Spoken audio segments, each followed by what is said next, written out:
guys, welcome to We Talk Podcast. Yeah, We Talk Podcast. We're introducing We Talk Podcast today. And about We Talk, just as the name, we talk about everything, everywhere, all at once. Maybe I should not use the word everything, everywhere, all at once, but that's what we are doing. We talk about things. And today, of course, we are going to talk about things, but just for the introduction, wherever you are, welcome to this place. And because this is the safest place to be in the internet. Yeah, every time you come, whenever, I think you people understand. So here we talk about things as youths and as human beings, because it's inclusive. That's why we talk about things everywhere. The part we, it's inclusive. So yeah, and today I'm blessed to be here with my fellows and one special guest. So before we go to the guest, just on our names, I'm Felix Oyo, and I'm the host today. My co-hosts will introduce themselves from... Hello guys, naitwa Wilba. Welcome to We Talk. We hope we'll give you world-class and exclusive podcasts and videos for you to enjoy while traveling down to wherever you're going. Thank you. Okay, hello, I'm Brimstone. You can call me Brimmy. And we are aimed at giving you information and engaging in captivating conversations. And I hope you'll enjoy. Yeah, and that's it. So the not crew members, but members, founding members of We Talk. So today we are going to talk about few things, but before we talk about the few things, we skipped one person. He's a special guest, and when I say special, trust me, he's special because of all of us, one is the tallest. That's one, yeah. I mean, I mean it in a positive way. And two is one of our best friends. You'll see a couple of our other friends, but he's also one of the best friends, and we are honored to have him for the first episode of our podcast. Please, welcome. Oh, hello netizens. I'm Alo Joel, political analyst, law students, and a full-time blogger. Feel welcome for our today's engagement. Yeah, thank you, Bwana Joel, and trust me, he's a full-time blogger, not just a blogger.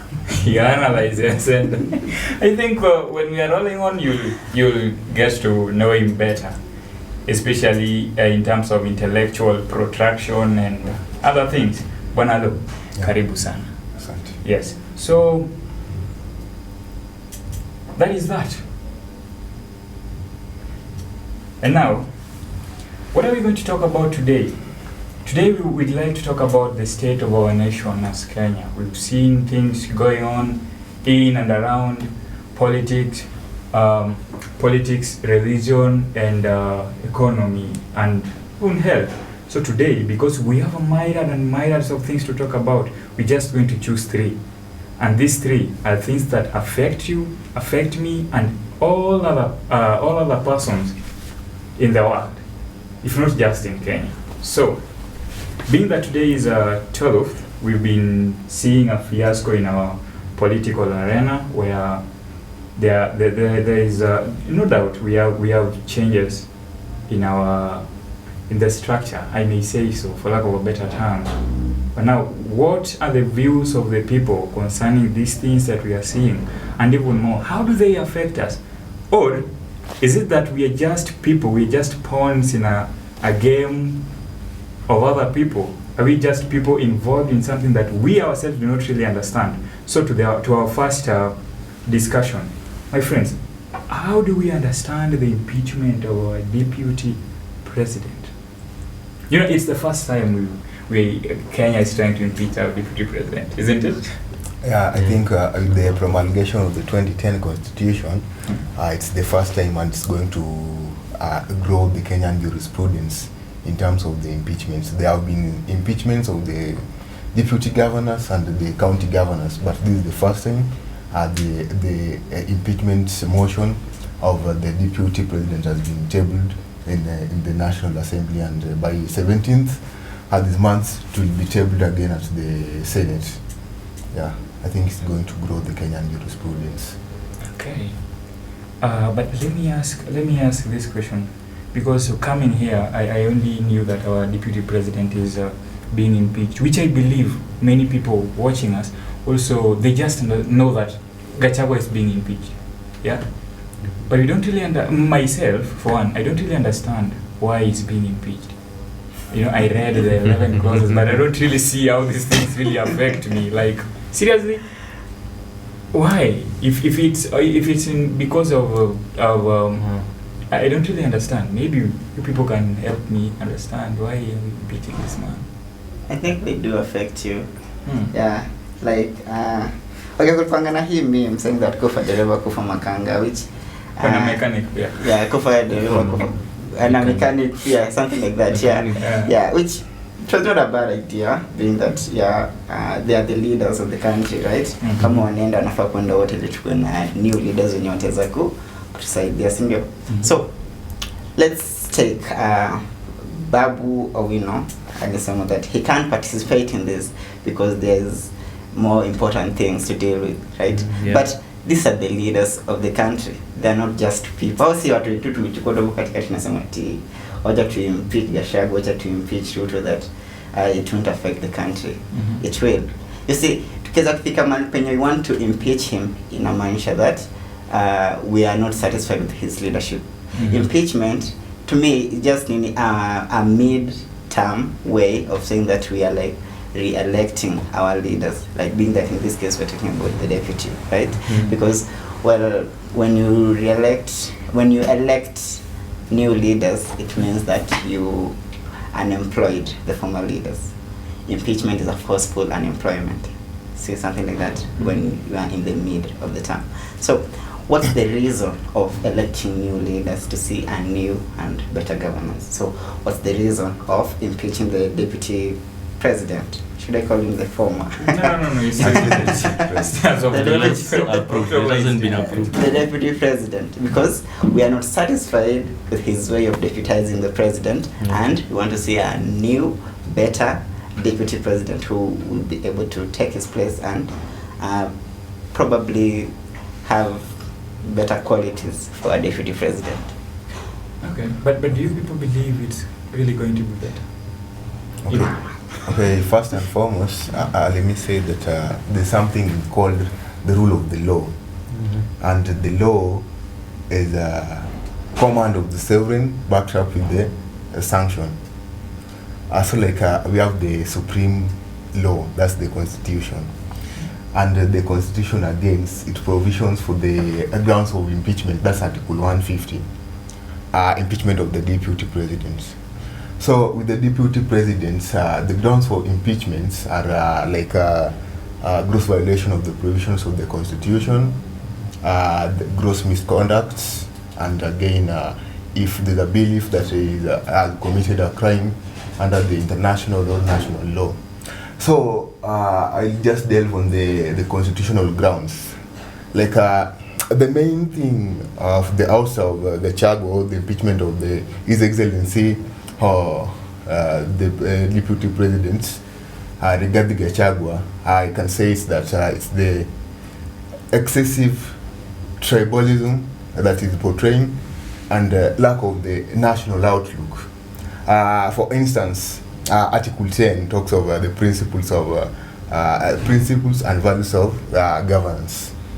So you can take for an instance when the last time that he convened a meeting at the Mirikiti Traders Center, that was in the middle of CBD in Nairobi.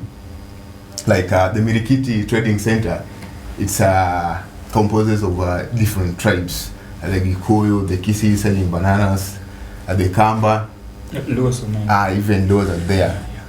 So on that very day, he went on addressing the nation and the people around there in Kikuyu. What was he trying to portray? Again, all over, he has been there in his rallies, campaigns, he's been talking of the thing of the shareholder, that if you didn't vote the government, you won't get your share in the government. So many things. He's a tribalist.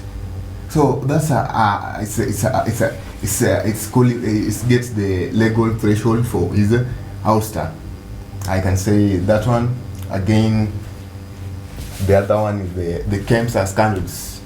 How the procurement of the contract was gotten into. It was through some irregularities. I just forgot the company. Yeah, I think the 11 grounds they have got the legal threshold to substantiate to his ouster, or let's say impeachment. Yeah. Okay. This a part that I want us to really come clear about. Okay, we are charging our deputy president for being tribalistic, right? Yeah. Okay. But truth be told, truth be told, Yeah. in Kenya, as far as I've lived, or my view is that tribal politics is what we do. The only thing that the deputy president did in this case is to come out loudly to the people and say that this and this, right? We have in many cases, most cases, yeah, when we go back home, our governors and all that, they talk to us in our languages, the languages that we do understand. Even I remember in 2017 when my Baba went back home, explaining to us how how those people did the IBC stuff. He used his language. At the end of everything, he used his language. And even every politician, that is, But when we go back to our backyard, that is the language we do what we use. But Yeah. talking of the Nairobi, it's a city. It's composed of very many tribes. Yeah, it is composed. I remember something about Swahili in high school, I think so. Yeah. Ilikuwa isimu jamii. Yeah, kuna hii zilikuwa zinaitwa sajili, yeah. Different languages. Yeah, different languages. At times unaweza tumia Kulingana na lugha. mazingira. But yes. So maybe the message was only for his people, like Ama audience. Or his Yeah, only kuna audience, target. because hata nyumbani, okay, wageni wakiwa, mzazi anaweza kukuita kando akuongelee in a language that you people do what? Understand. People do understand, yeah. It's the message or the information was not supposed to be known by everyone. Not that we hate you, but come on, this is now for our house. When we come here, when we are talking about things, we are going to do things or talk about things that include us, okay? But when I want to talk to my family, come on, I'll use the language that I best suits what? The people and the information that I want to give them. Okay. So yeah, of course, we can say that because he's a national figure and actually now an international figure, in this case representing Kenyans, he shouldn't really be using that in public forums. But I don't really think on my side that is really a strong allegation to our deputy. Okay, despite that, I talked of the shareholding thing. He has been there in his speeches, has been talking of the shareholding things. But let me ask you something. I just want to give you, it's like a corporate. Yeah, let me give you an instance of our member of parliament, that's Super South, Karoli Omondi. There was a floodings at Sindo, that claimed loss of lives. So when he tried reaching him for help, humanitarian help, he never responded. And I think he's in a committee that deals with the emergencies, curbing emergencies like floods, the earthquake, the other things, and he never responded. So how inhuman is he? That's a clear proof that he just heed to the call of his kinsmen. Yeah, that's a very clear proof. Well, that is one proof that you've given us. Is there any other instance that for us to judge him in that case, in my view or my opinion, it means that we have to compare and contrast, okay? Yeah. If he never did that to the people of Suba, actually I'm also Subanese, Suba South, I think we're from the same ward actually. Yeah. Is it Gwasi South ward? But let's see, that is an instance that happened at Sindh, right? Can we compare to another fiasco or let me say a disaster that happened in his region that he responded faster than he did to ours? So that now we can say truly this person is rebel. Okay, I can say that according to Article 10, which speaks of the principles and values of governance, is equality, protection of the marginalized, and the inclusiveness. We can talk of the recent flooding that took place in Madari.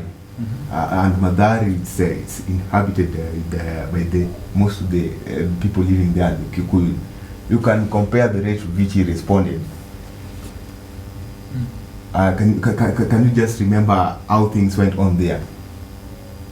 He went and held a press briefing informing the United Nations of the calamity that begot his kinsmen. He responded rapidly, and when Karoli gave him a phone call, he was nowhere to be seen. So that's a true comparison. That's easy. He's a tribalist.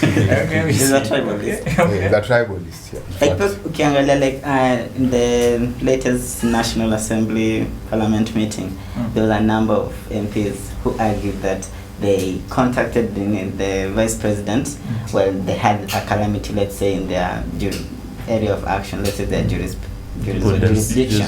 Yeah, and the Deputy President either delay to respond ama haku respond at all. Yeah, it's not one case, it's not two cases, it's a lot of cases. Yeah, where the Deputy President haku respond to such things. Yeah, ama kama I'll respond very late. Ama pia kama I'll respond, but the amount of help was kiasi sana. Like there was this lady, there was this MP from Turkana who said that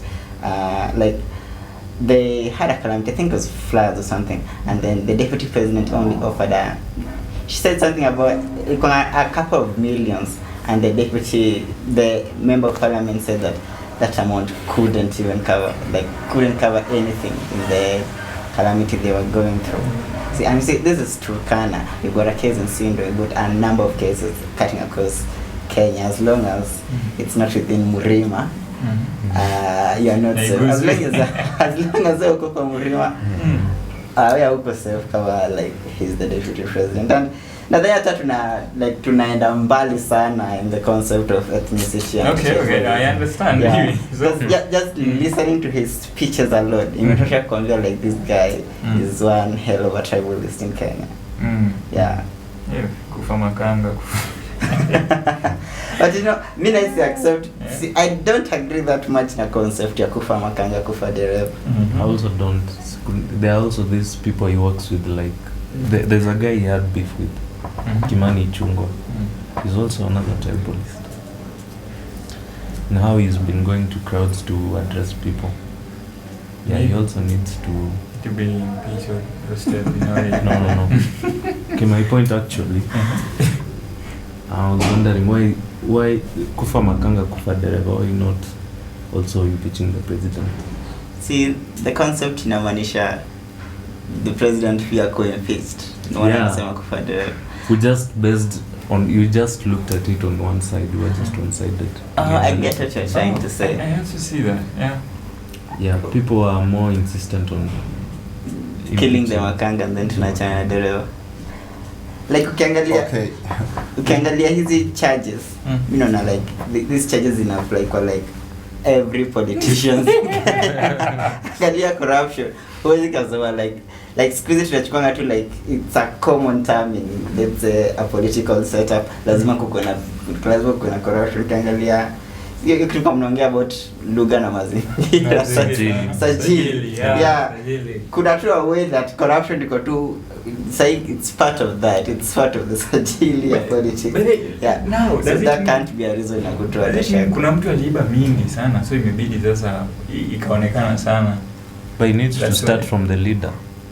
Yeah, actually anafaa control kitu because he's in charge. Anafaa control corruption na hizi ni zote. The one who needs to to make sure all these activities na hizi vitu zote. Kama the corruption. Yeah, no, that's the problem. See, on the head is rot. Because hata hii kutaga Gachagua, I think it was just, maybe it was also a beef between him and Gachagua. I think if it were a beef, let's wait for the rightful time. Everything will be unveiled. I think when now a common mwananchi will come out and say that when I was in the government, these and these happened. You see? But truth be told, do you think when now our deputy is a common mwananchi, he'll really have the chance of going to the press again?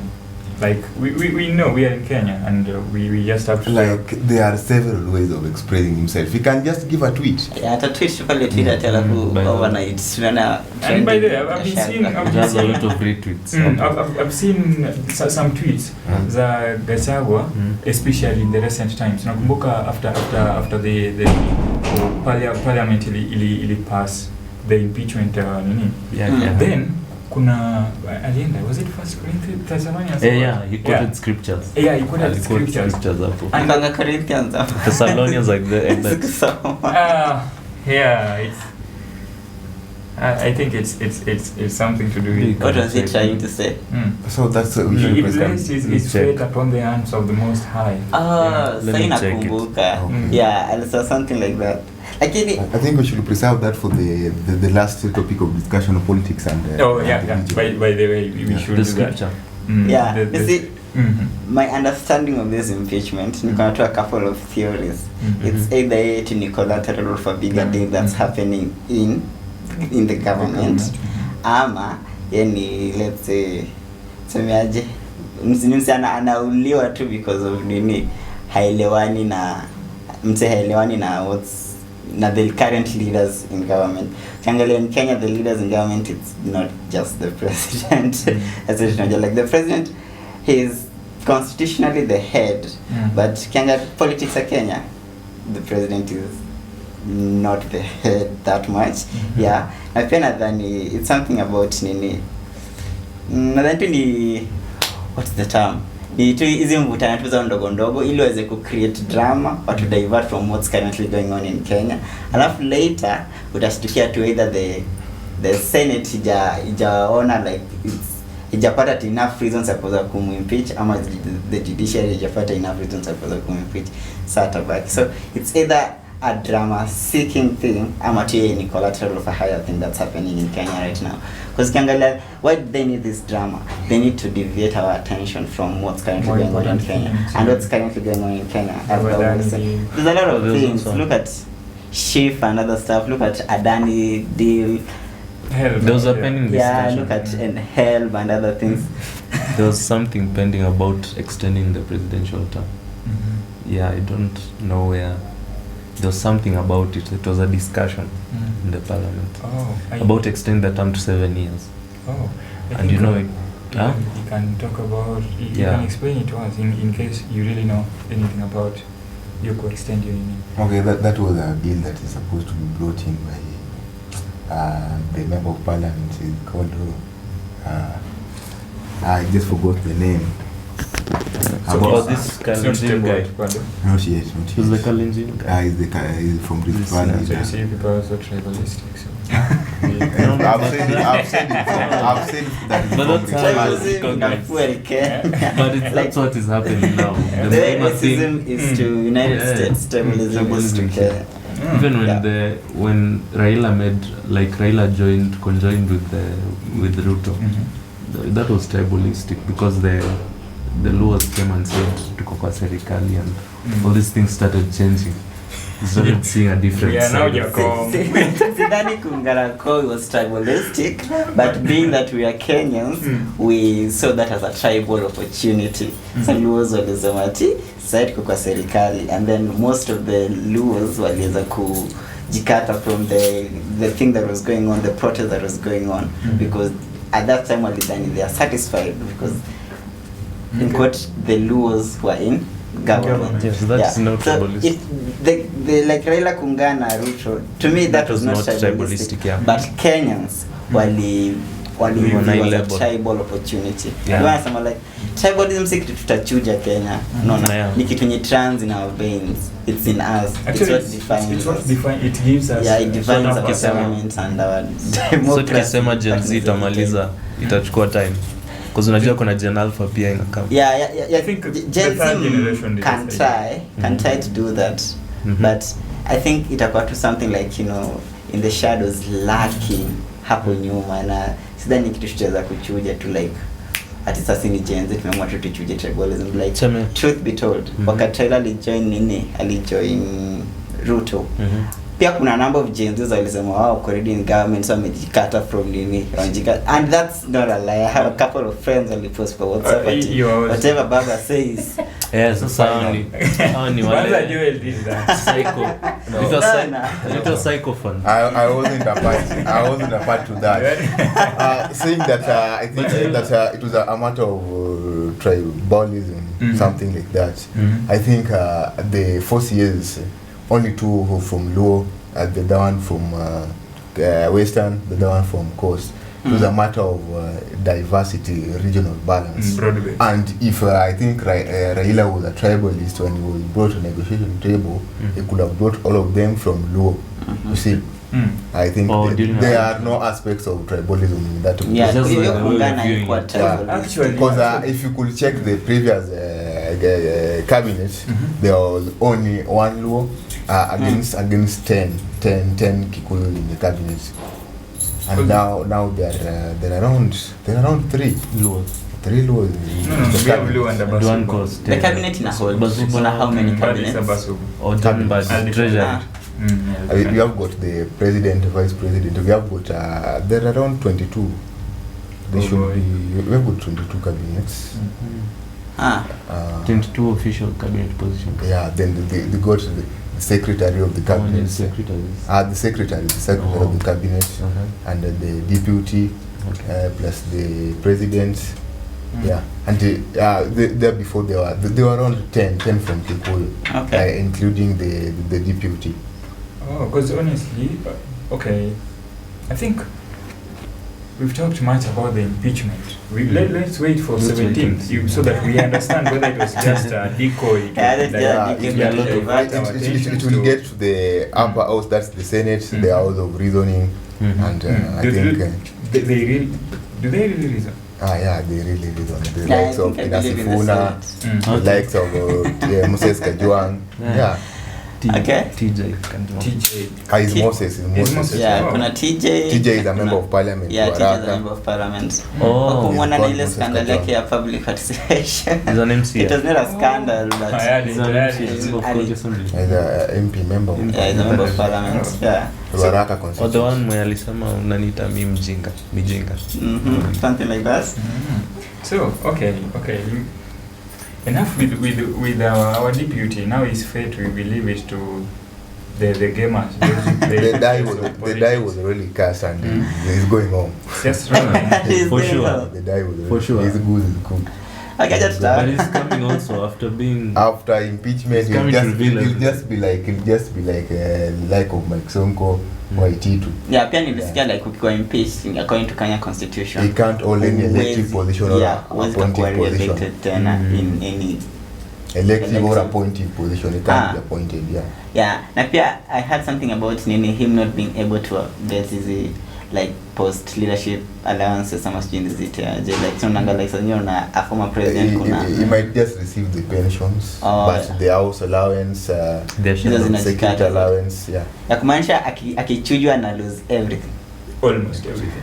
Atakuwa na familia, so kumaanisha akichujwa because he has nothing to lose, anaweza ka ulatu sana tobo sisi sema kuna loans, anaweza kana loan. He should just join the Morara Kebaso.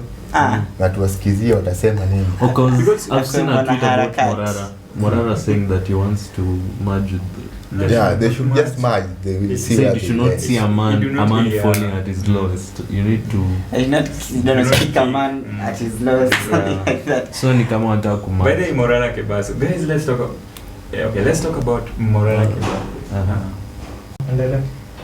Okay. What do you people think about Morara Kebaso? I'm not going to give my view about him, because honestly, one thing I remember about him saying he's used to opposition, and you people remember that? Yeah. He watched 2 of his interviews. So he will never be president. Yeah, atakuwa to opposition or what? So I think what I'm discouraged about even in kuwa president, sijui is too young, hajui game vizuri nini. Like ana ile ni experience ya politics ama vitu kama hizo. Kunini na Ruto itakuwa something mad because nasema Ruto anajua kuplay kazi zake vizuri. But yeye kunini hizi projects na nini.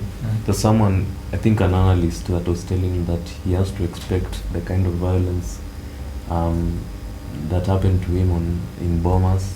He has to expect all this ridicule, all this yeah, because the crowd, unajua watu wanaweza nunuliwa. Wanaweza nunua watu. So yeah, like I think he has a long way to go. Ama anaweza chukua post kama the gubernatorial seat. You can start with that. Yeah, against Sakaja, because Sakaja, unajua sahi people have lost hope in him. But Babu is going there. I mean, that's what we want. Babu is going there. That's what I want. I mean, that's what I want. That's right. But Kebaso is really insistent, and insists sana kuwa nini president. Okay, yeah, insist too. I think Murara Kebaso should continue with his work of civic education. With a civic educator. But I think the politics, it'll just get to the same blood going on over corruption. It'll just get absorbed in the trend. Because like now, Murara is being sponsored. Do you know he can be eliminated? It doesn't have even got the papers. He never graduated. Huh. Yeah. I don't think a politician who eliminates Murara Kebaso must be one who doesn't really think. What? A thinking politician can never eliminate someone like Murara. Murara, why? What you don't know? So they sent to him goons. He was just away from me. To me, it doesn't really seem like a threat. They sent to him goons. Kebaso doesn't seem like a threat to you. He seems, because he's revealing all those ghost projects, some fake projects. Yeah, It's a threat. Baba did it. If they send, no more. Hadi sukari. I think sukari ilikuwa na mercury. I think the mistake he's making ni kureveal plans zake zote. Anasema kila kitu yanataka like akiona mahali anasema kama hiyo ni ya Bomas. Ilikuwa like inafaa ajipange check security nini aende badala ya kusema like nitakuwa huku kesho, this is what is going to happen, and that those people wenye alikuwa threat against walituma nini goons wakamwattack. So ilikuwa better angejitokeza ajipange vizuri ndio aende kwa hiyo public participation. Tunaomba nyinyi pia msipate goons. We can't really know, but because you people are talking about really. But Kebaso, I think he has a long way to go. Maybe let him continue with civic education. I think it should be doing the civic education without any malice aforethought or sidelining somewhere. Because with my intel, I know that it's being sponsored by the Mount Kenya West billionaires, and that and Wananchi. He says Wananchi. No, not Wananchi. Kuna Mount Kenya West billionaires. Yeah. Even if you check the guy, you see where the guy that gave him the house. Yeah, the house plus the vehicle plus the PA. Yeah, in just around 2 hours he got the PA. He's being sponsored by someone in the government. Then what are Wananchi contributing to him? No, I don't 150 and fuel, Oh, fuel and moving around. I heard he was in Juja one time. Sikumwona though. I don't know. Alikuja usiku. I only saw it. Erika Kuku. He can. Anyway, yeah, enough with the political part of our nation. Everything we will know at last. Who told me? Why they don't tell me that the biggest corporation in the world is the government? I think we were on a call, right? Yeah. So whichever place they will take us, we will always find a way of surviving. Yeah, survival is winning. Okay. Franklin. Everything else. Yeah. So about there's a shift. I have an uncle at home and alikuwa mgonjwa sana. So we were supposed to refer to me in SHIF kumpeleka OC. But my mom called me like, hey, can you help us transition from, do you want to talk about what transition from NHIF to SHIF? I think that's the one, right? Actual health insurance fund. Health insurance okay, it's the same thing. But it's the same thing. Visit the platform wanaita SHA. But once in a while waliita SHIF. Social Health Act. So Yeah, currently social- it's that Currently ukienda kwa platform inaitwa SHA, so I think tutaita tu SHA. because hata si watu wametumia message. Yeah, we still got a couple of messages from NHIF. I don't Yeah. really understand this thing. I think maybe because still a student, I have a lot of things to study. So yeah, that works. But thank Same. God we have We have a yeah. one dedicated to understanding politics. Yeah. Okay. Yeah, good brain from Kanga. Can you understand? Oh, how do you understand I this? think with we have got the SHA thing, SHA, A, and the NIF. So the government is encouraging its citizens to transfer from the NIF to Social Health Insurance Fund. Yeah, and I think it's something good. It's comprehensive, and the transfer is seamless. You don't need any penny to transfer from NIF to SHA. So with the universal health coverage, they came up with the SHA so that it makes the healthcare accessible and equitable to all citizens. You can check. The contribution is as low as 2.75%, and like the NIF, that was 5%. So it favors the low incomers. Okay. Again, you can access healthcare in any facility. Like the NIF, you could just go to, it could be predetermined by the listed facilities. Let's say that maybe you listed that you'll seek treatment somewhere in Migori. Kokeo, Lakeside. Yeah, Lakeside. Yeah, you listed it as or where you seek treatment. Then you got ill somewhere in Nairobi. So with the NIF, you had to go back in Migori, Lakeside to seek treatment. But with the SHA, you can seek treatment anywhere. Okay. Yeah, at any time.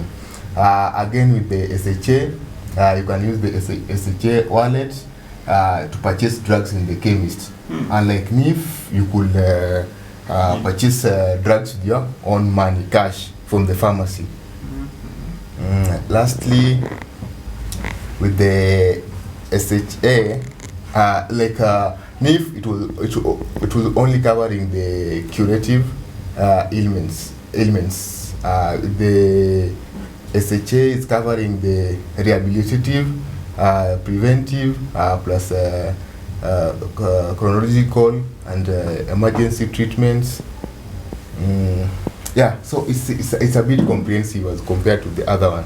And again, it's going to fight fraud because there's a biometric collection of data and transfer of data from one place to place, and there's some sanction for those who try to participate in fraudulent acts with that thing. So it's somewhat comprehensive.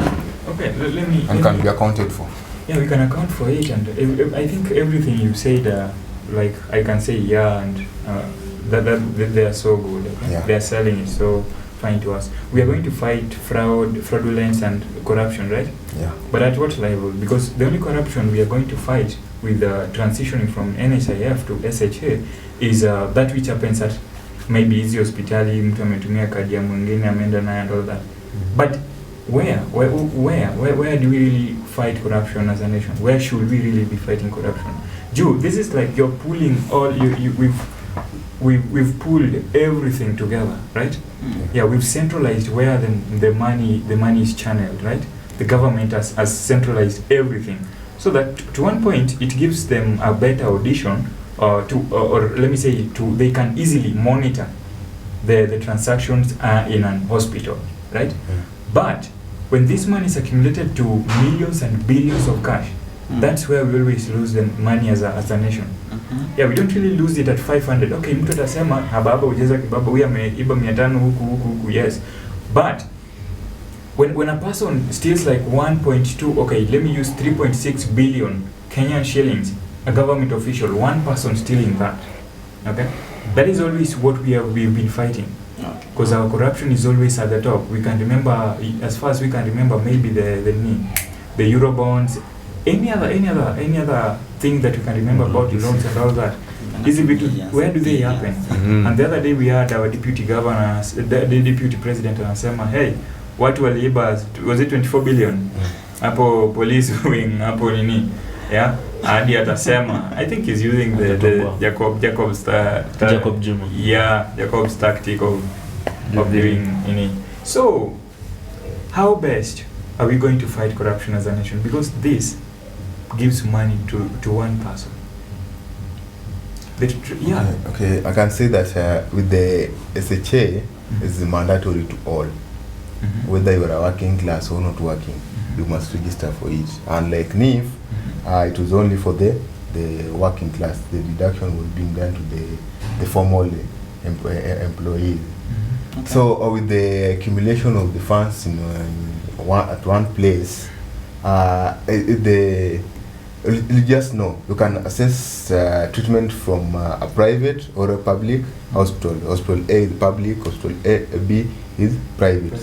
So with your contribution in the hospital A, we have got the primary health insurance. It covers for everyone and all illness. And you know there, if you try seeking treatment in a private hospital, it will only cover until it exhausts your limit, the amount that you have contributed. So I think there are checks. You'll know that I've contributed such amount and I've really exhausted it, so I can't go on with the treatment. Or if you have been contributing continuously, again you will know the same. Okay. Yeah. That's a good mini. But my question is on how we are really going to fight corruption with this, because we had a scandal we've been having, especially the health sector. We've been having scandals. You know, if I go home to Nyandiwa Health Center uko chini Suba, there's no day umeenda huko at times even Profen, that's the hospital that whenever I'm home, that's where I go.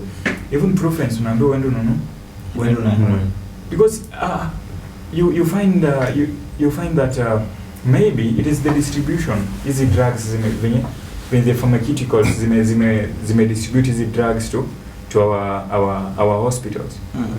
If we are talking about corruption, we are not talking about service. Yeah, because what SHA is offering us is the best service. Okay. Yeah. But now we are talking about corruption, where we have misuse of the public public funds. How safe is this new model? How safe is this new model? Not what the services does it offer, because the services, oh come on, we had to do my number, we could have used that and everything, but yeah, it disappeared. After that, tumekuja another, and so how safe is our money? Mimi sidhani being that hii ni Kenya haiko safe to na hope to SHA iko successful because itasaidia a lot of people, but do yetu naye haiko safe being that ni Kenya na sasa tunachukua Kenya kama country corrupt, but Kenya is a corrupt. It's like a large pool, inatoka huko from different sources. A large pool of funds, not that's even easier to not only the working class but everyone. But we are in a digital era. Why don't they come up with an ERP thing? See, there's a biometric registration. There's a biometric registration where the funds can again still accountability. The resources. The government is only making accountability on its level, but not accountability on the level of the people. Yeah, we as a people. The government is holding us into check very much. Umelipa tax Felix, umelipa tax Joel, umelipa tax Nani. They do that, but on our level. I think even the citizens can hold the government in check. There's the office of the ombudsman. If you go and inquire for information and you are not given the information, I go and lodge with the office of the ombudsman. Okay. Yeah. I think you if you are Morara, we may just leave it to history. Let's see how time will roll by and what his fate will be. At least our children wataona. Huyu mtu alianza hivi, they learn from experience. There was everybody dreams. But he's working towards actualizing it. dreams are always actualized in silence. Nothing I know. Everything I think kwanza tuna dream and then tunaweza kaona tu alafu anaweza kaenda kwa one hell of a great guy. Yeah, It can be. He was an activist from campus. He vied for the president of KU. Yeah, and now he has taken to Wait, the outside he wasn't national doing law by politics. then? He was doing law. Okay. But He I finished. think he never graduated. And He was some expelled. ana papers. Alikuwa Was expelled expelled, tena. yeah. Kwani amekuwa? Because I also had a dream of being a DH captain back in high school. I never got it. So. I have a dream. Some dreams are. You didn't big time. campaign? I campaigned. Actually, I was the most loved person. You know, the current president was Seku, Southeast Kenya University, Tyson. He was my best friend in high school, and alipewa. Hakunishinda, alipewa tu. He knows I do better than him. Yeah. Okay. Yeah, by the way, no. I have. What do you people think? You know, when Ruto, Gachagua, especially the faction of Kenya Kwanza, they loved churches so much. That's very true. They loved churches. Actually, hata nakumbuka Mr. President alikuwa naimba kabisa, ni kama yeye alikuwa choir master. Alikuwa analia. Wala. Yeah, Alikuwa analia machozi. they almost Ikakuwa making meme. Kenya a religious state where they could even pray for rains. Imagine call for that. prayers day. Yeah. Something's wrong with Beni Kenya. Hinn Start alianza there. alianza kutuwa Beni ni Beni Hinn, right? Yeah, tulete maswara hapa. I remember, you know, here in when JKUAT, kuna time tulikuwa tunatumiwa ma links, if you want to go for a convention on Sunday by Dorcas Rigathi ama mama Nchi. Mama Rachel. Anaitwa nani? Rachel. Oh. Rachel Ruto. Oh, yeah, ni huyo. Yeah. Rachel Ruto. Oh, she's the First lady, yeah. Yes. I'm so sorry. Si pia Rigathi wote ni mapasta. ama? Yeah. Welcome to Kenya. Wote ni Tunaenda pastors. huko and all that. But then, what has happened? At this time that now they need the church the most, why are they going away from Christ, you know? They loved Jesus Christ very much. And we had even state house, hizi times za kuomba. Hadi I remember, Prayer breakfast. nilikuwa naona, yes, prayer breakfast, we had them. And the only nchi mzima ingeona watu Praying for rains. Bana, we almost prayed. We could even pray to have our own moon. Yeah, but so the story. The thing is, why? Why at this time that now the church will be mediating between the president and his deputy? Now they are silent. Oh, Gachagua, it was in the last 2 days ago, in our papers, it was stated that His Excellency Gachagua tried intervening by sending emissaries to the State House to help him intervene, and even he has been using different quotes, Scriptures. from the Bible. Mm. What I can say is that if all the politicians were religious, I think we could be somewhere nearing Canaan. Really? Yeah, Really? yeah, if they were really truly religious. But Okay. sometimes religion. Because once they get there, it's just amassing wealth, greed, But Ruto has always been religious and they are suffering. and so many things. How you are it is religious? There's a difference He shows between his He said religion he was and ICU, power. whatever. There is a difference between religion and power, and religion and politics. So he's using it as a Politics means. is the gain of power. And religion And is. religion has people as the masses. You know, everybody fears God. So there's no difference. I want you to say what I'm going to say. There are so many different of gaining the don't power. think- Ascending to the power, it takes a lot of sacrifice. But religion, you can say, it's something spiritual call. You can You know, be- there's religion and spirituality or spiritualism. Spiritualism, yeah. So, according to me, Religion is critical. religion is a good thing Mm. if you do it right. Kenyan politics inatumia a lot of religion, but haitumii religion because religion is a good thing. Inatumia religion because religion has numbers. Yeah. So, like, tunaweza ka wish for our leaders wakuwe religious, but the way they'll express religion to us, si vile how wana view that religion. How wana view religion as a mining site, ili waweze kugain traction. because you could get a lot of people who have faith, you know, in their religion. And once you see a leader who has faith in the same religion that you have, like huni bro yangu, this is my sister in Christ, this is my brother, let's say in Quran or something like that. And then so hivo, they easily acquire people. That's different from campaigning, but it's a religious campaign. It's different from the normal campaigning, but it's also campaigning because you tend to acquire people, mostly people who have no information. But that's really not what religion is. Religion is, let's say, it's this system, you know, that helps you, let's say, understand the higher being, something like that. Yeah, let me just nieke hivyo. Lakini some of the politicians wa Kenya wana view religion, it's not for that. Yeah, like kwanza kaomba hapo mbele, walia hapo mbele, but it's not for that. Kusema ati if all politicians wa Kenya wangekuwa religious, we could be close to Canaan. That only makes sense kama unamaanisha the real religion. Like if all of them could be true to religion ya kuweza kuwa connected to a higher being, ama kwa in connection to a higher being mwenye anaweza kuguide on your morals, or kupatia moral compass. That's a good thing. But Kenyan's politicians, our view religion on a religion kama mining site. So religion in politics Kenya to me, hiyo siwezi kabai. They only go there like to fish. Kama do ku fish tu, shapara samaki wanajikata. Even the current scenario, you're seeing the Rigiji is mentioned in various scriptures and calling the judges to intervene. Let's take for an instance where he fails, the impeachment fails. What will he do to the detractors? And he said that we should practice the love of Jesus Christ. But that's not practical. Will he spare them? Hata ukiangalia one of the reasons mbona anataka kuwa impeached ni because haja practice the love of Jesus Christ, because love of Jesus Christ inamaanisha love all, si love mzima pekee. Yana love his family, anasahau neighbors, his family Murima tu.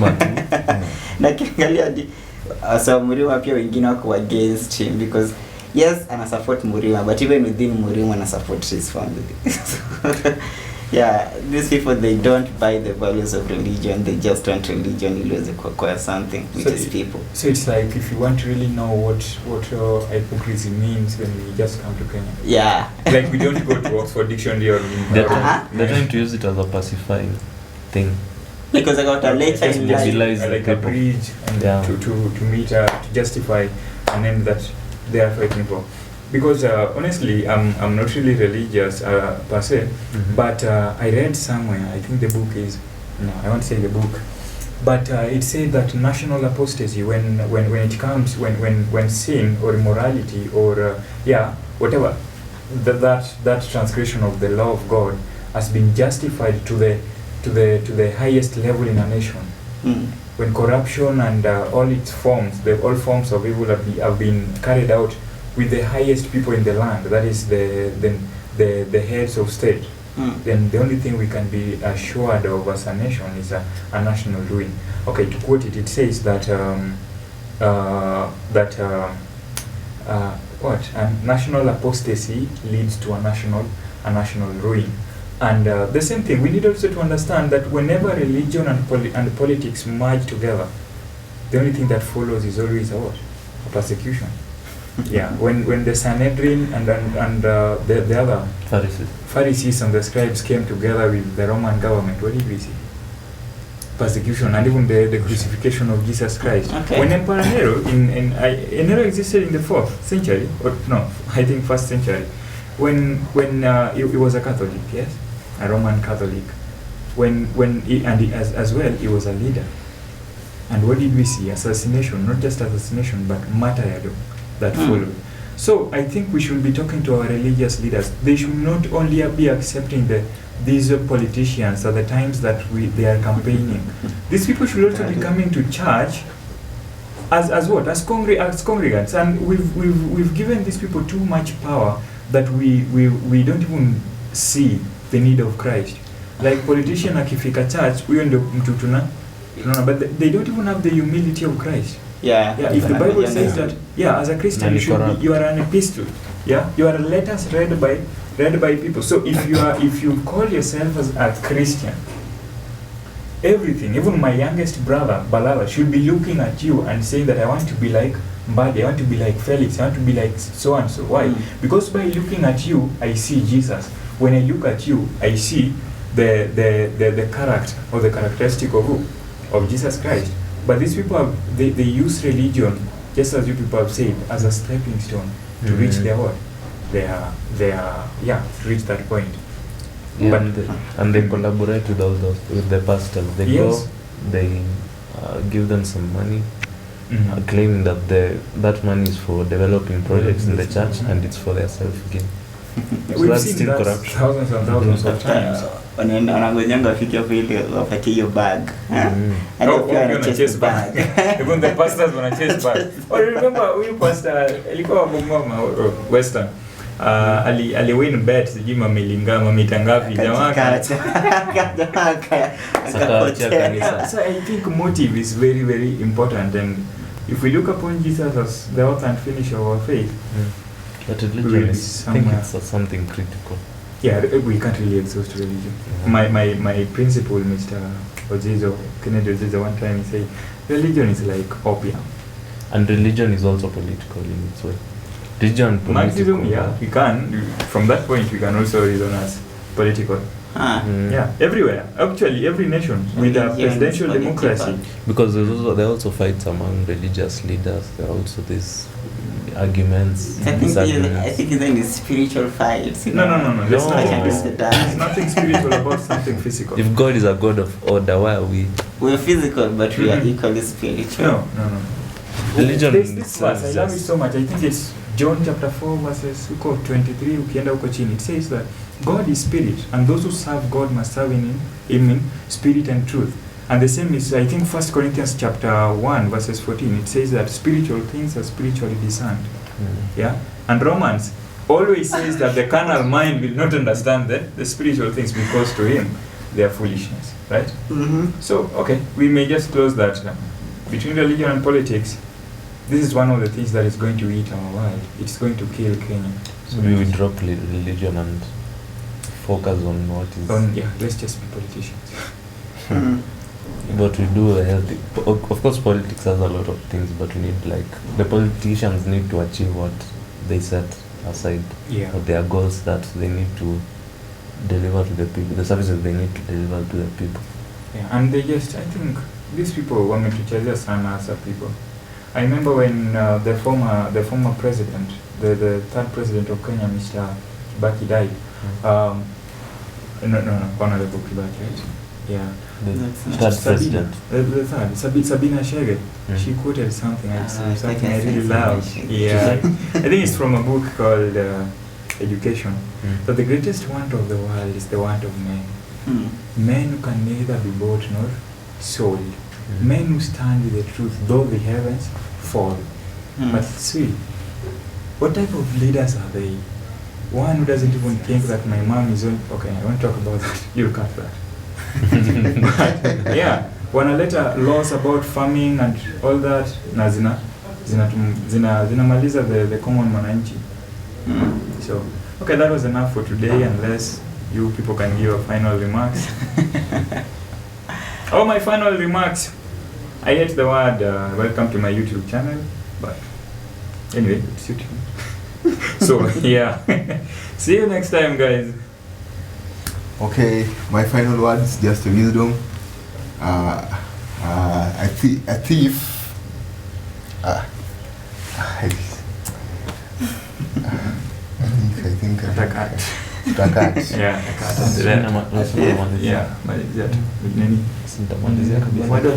Okay, my last remark, I'll just give you a word of wisdom. Serious thieves makes a better watchman. So that's the going discussion, the state of nation on the impeachment of His Excellency Deputy Rigathi Gachagua. Yeah, you need to mtafakari. My closing remarks ni Tunataka kusema that men can never be bought or sold, well, unless you're a slave. And turns out Kenya we are political and religious slaves, so think about that. My final remarks. Let's just sit down, rethink about our lives, and see if we are really doing the right things. Like, for instance, we talked about things about politics that are affecting our lives and stuff. So we ourselves need to sit down and see and think about the leaders, the future leaders that we are to elect. We've all given our views on the topics we have discussed today, but I love to leave you with this saying that when the wind blows, the anus of a chicken is exposed, in relation to our current political situation and how it's revolving around us. So that has been our views for today. So like, subscribe, share, hit the notification button, tell a friend to tell a friend.